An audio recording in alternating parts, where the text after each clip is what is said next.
What up, bro? Well, Happy holidays, brother. happy holidays, brother. Yeah, man. So we back once again. I guess we can call this a Thanksgiving special.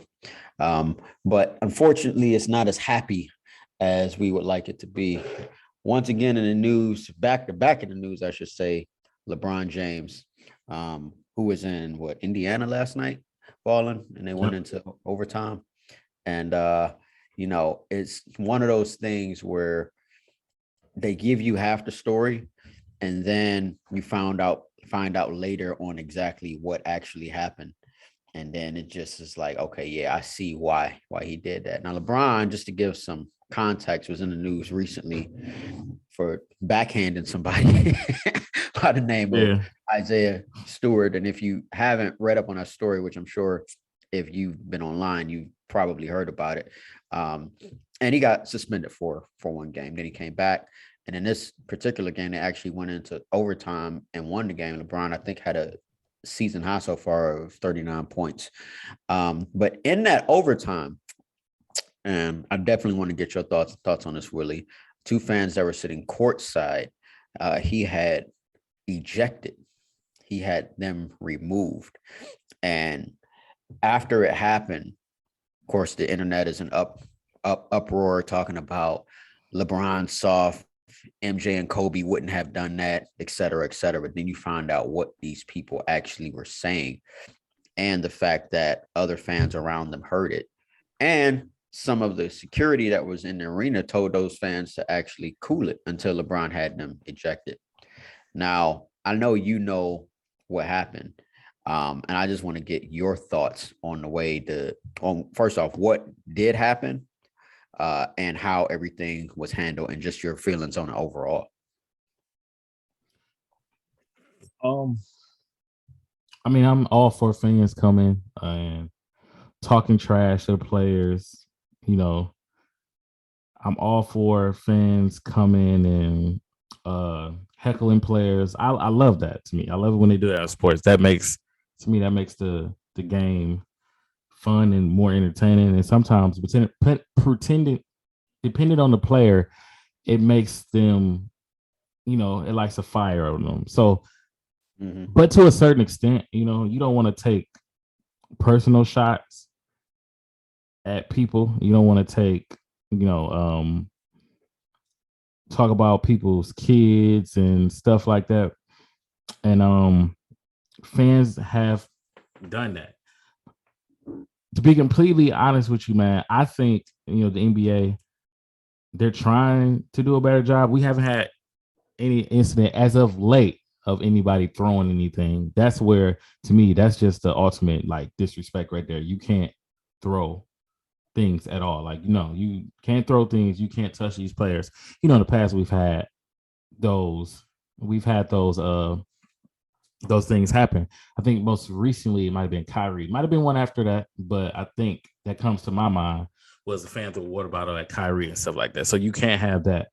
And you can't, because it was, from what I read, it was said, they said something about Bronny.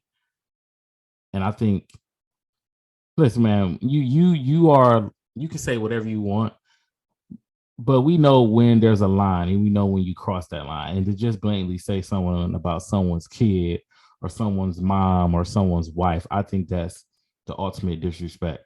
Now, people in Let's society we live let's in. let's talk about what allegedly was said, right? And just to kind of get your thoughts on this, you as a father, if somebody wished death on your kid, which supposedly what was said, and this was confirmed by a number of fans that were there. One, there were racial slurs. Apparently, that didn't seem to bother LeBron. But number two, they said that they hope Bronny dies in a car accident. So the racial slurs, I'm not gonna lie to you. At this point, I don't think racial slurs affect. Now, is it wrong? Hell yeah, it's wrong. But I don't think that affects players anymore. I think not anything. I'm almost positive. You say something about my kid. I'd rather you say something racial to me than say something about my kids or my wife. I think that's when, because Brian might have been letting them pass if it's racial, okay. But there's a line, like, you don't attack someone's children and to wish death on them. Like, you don't, no, you don't do that. And I don't think anyone is like mentally ready for that. You got to think, man, you in the middle of a game, you got adrenaline going, you in it battling, and you hear things. Overtime. Yeah, and you hear things like that. Like, no, like get the fuck up out of here. No, we not. No, like because here's my thing, right? Would you say that to me if you weren't protected, if we weren't in this arena? Right. Absolutely not. So I think they should have got kicked out. I think they should be banned for games. Maybe not a lifetime ban. Well, you said something deaf, so maybe a lifetime ban. But I don't think lifetime bans actually stick. I think eventually they let them back in. But I think they should be banned for the rest of the year. They should not be able to come back in that arena. I think their pictures should be up around the arena. Let them know who they are. You want your time. You want to be famous. Let's give them their time. Put their pictures up around the arena. If you see these people, they are not supposed to be here. Like, embarrass them. Like, make it news. Start making it news. They should be the headline on Sports Center. They let Stephen A. Smith and all the other analysts go in on them like they do the players. Like, give them their own segment. It should be law that happens because you cannot say anything about people's wives or people's kids. Or like, you can't do that, man. Because again, you're not going to say that to him if you weren't in that arena. You knew he can't do anything to you. Now, eventually, what's going to happen is and it's kind of the chance of this happening is odd because no one's gonna heckle like a regular player. You only heckling and talking trash to like star players. So I don't think a star player is a risk at all. But you could imagine if they said something like that to a Isaiah Stewart or to a Charles Oakley. Like, could you imagine if they said something like that, like to like an Antonio McDyess, like guys back in the day that didn't play? But I think again, they know who to say that to and who not to. Man. So yeah. You wish death on somebody's child. Like that crosses the line. And again, I mean, right now it's still allegedly, but a number of fans who were sitting around were recording the same thing. And the fact that you felt comfortable, and let's go back, right? Let's go back to one of the Golden State Warriors owners pushing Kyle Lowry. The fact that you felt comfortable enough to do that, and he got ejected from that game, right? Then let's fast forward to this. Your son, who's clearly well known because of the fact that he's also a high school ball player as well. Somebody sitting courtside probably doesn't even know your kid and wishes death on them. And I'm pretty sure they meant for LeBron to hear it. Now, like you said, LeBron is in the flow of the game. So he's back and forth, up and down the court, trying to win the game. And then you say that. It's 2 I don't give a minutes. damn how close you're into the game or how you into it. If someone says something about your kids, you hear that immediately. But here's the thing. If you're in overtime, that arena is probably pretty loud, right? It's probably pretty loud. So you elevated your voice high enough to for a player who's in the flow of the game. Like you said, emotions are high and your adrenaline is surging. If you're talking that loud for a player in that moment to hear you, that's that man. I could just imagine what was going on inside you. So you literally came to the game, paid whatever you paid for those seats, which I'm sure were not cheap, to wish death on the child of someone. Like, you got to think the type of person, what type of mind frame that you have to be in. Most people who go to sit on the floor at an arena is there to just enjoy the event. But you paid all that money to go to the event to wish death on someone's child. And I'm all for what you just said as far as being banned from games, because why would you want that energy around there? It's like, I'm glad that first off, the brother literally just backhanded somebody and made them leak, right? 2 games ago, he just backhanded somebody and made them leak. And so this is a man who, and let's not get it twisted, he did apologize and all of that. But this is a man who, like you said, if it wasn't LeBron James, I'm pretty sure that story would not have been as big as it was.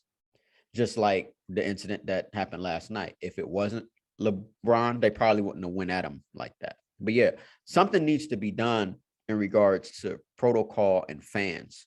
The story that you just mentioned where the fan dumped popcorn all over Kyrie Irving as he was walking into the tunnel.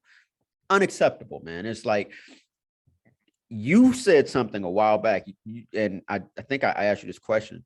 I said, do fans have too much access to the players? Are they too close to the players where they can get stuff like that off?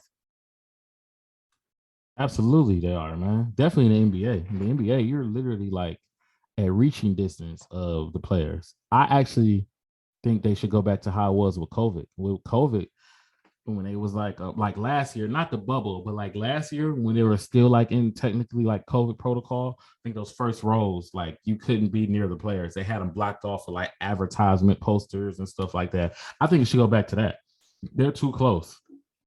One, I don't know, man. Maybe it's just me. If I was going to a game, I wouldn't want to sit on the floor. I would want to sit behind like the basket, maybe there.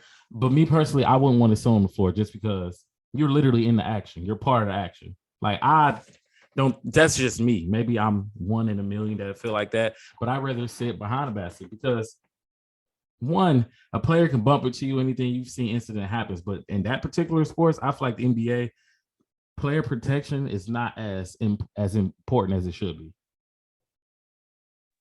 Yeah, man. And I've sat on the floor before, but I would rather if if I'm gonna pay money for anything, I want to sit in one of those suites, right? Where I can relax, be comfortable, eat and drink and whatnot, and have full view of the court. The thing about sitting on the floor too is you can't see everything because you're literally going all like this.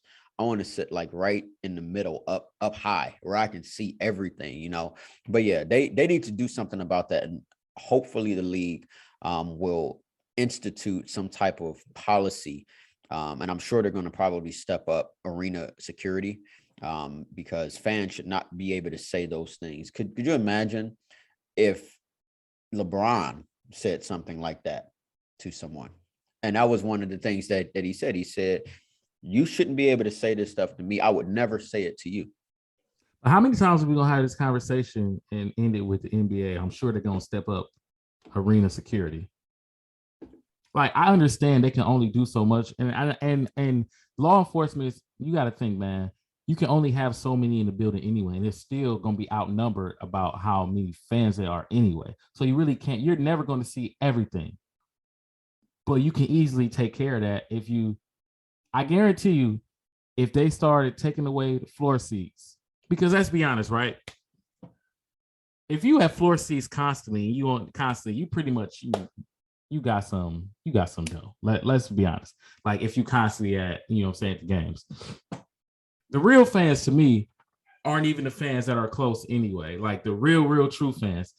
Let them say, hey, you know what? If this keeps happening, we're gonna take away floor seats. We're gonna ban floor seats off, and you guys will be a few rows back. There's no more floor seats, and watch how much it changed. Yeah. Because a lot of people go to the games for floor seats, not to necessarily watch the game, but to be caught on TV. Think about it. Madison Square Garden, LA, they got the thing called Celebrities Row, where all the celebrities sit. Same thing at Madison. So most of those people not really necessarily going there for the game anyway. They're going there to heckle. Like you got your Spike Lee that's actually into the game. Like Spike is into the game. Jack Nicholson, guys like that into the game. But you got certain fans that really go there like, I'm gonna heckle this guy tonight. I make sure I be on TV because you want to be a part of that. But man, you listen, man, get these fans up out of here that's talking about kids and wishing death on them and put their picture up. They want some time. They want 15 minutes of fame. Let's give them what they want. Let's embarrass them. You know what? And so with that being said, there's the other side, and I'll wrap up with this. There are the fans that do go to the games. And if you're talking about New York, LA, you're talking about really going there for a celebrity sighting. Yeah. Because that's where they are. But what about it's called Celebrities Row. Like right, exactly. But what about the fans who dreamed like maybe for the past 10 years of being able to sit courtside and they finally got the chance, and you got idiots like this who are ruining it, which could potentially, like you said, they could potentially eliminate floor seats. One bad And apple, or in this case, two bad apples, is ruining for everybody. exactly. So, my final thoughts are this, man. LeBron was absolutely right for what he did. Because you should not be able to get away with that type of talk. Yeah, if you want to heckle me and call me trash and I can't dribble and I'm gonna miss this shot and Yeah. boo me and all of that kind of stuff. Okay, that's just the game. But you gonna even if he would have said or she would have said Bronny was trash, but you gonna wish death on my kids, hope they die in a car, bro. That's very specific. Like, what type of individual are you? Yeah. What if I said that about your kids, man? Come You on, could have and said my son beat your son in basketball. Like you you would could have just said like, something, man. Like that's just off limits. You can't talk about people's kids and expect them not to react. She didn't get backhanded for real. man, my thing is this, man. This is my final thought, and you can close it out after this. Man, the NBA, they do a terrible job with controlling fans. This goes back to Malice at the Palace. That whole thing was over Oh, with. that was Ron awful. Artest was laying down. It was over with, and a fan throws a beer. And what was their solution to that? Well, let's add more securities. Let's have the security facing the fans. Security no longer faces the floor. They facing up watching. Well, you still had incidents where fans are touching players, saying bad things to players, throwing things at players, this and the third.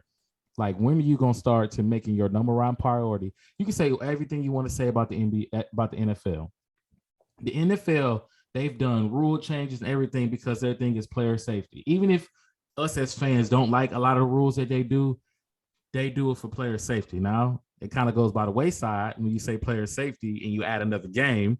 That kind of makes me wonder, but still, at least they're putting that effort. I don't really see that effort in the NBA for player safety. And my last final thought on that is they need to get that together quick, because you got a new generation coming in of some kids that really just don't give a you know what. And you might want to get that together real quick. Well, man, well said, bro. Hey, appreciate y'all. Appreciate y'all showing the love and the support for the podcast. If you haven't already, go ahead and hit that like button. Leave a comment below. What's your thoughts on the LeBron getting the fans ejected situation? We think what he did was justified, but we would love to hear what you guys got to think. And if you want to, please share this video with some friends and family. Make sure you follow us. We're on Facebook, TikTok, Instagram, Twitter, and LinkedIn. And also subscribe to us on Apple, Google, Spotify, and iHeart. Willie, you got anything? Oh, bro, man, everybody enjoy their Thanksgiving, their holiday. Be safe, stay safe, and go to the gym after the holidays. All right, y'all. It's the Black Culture Podcast. Peace. Peace.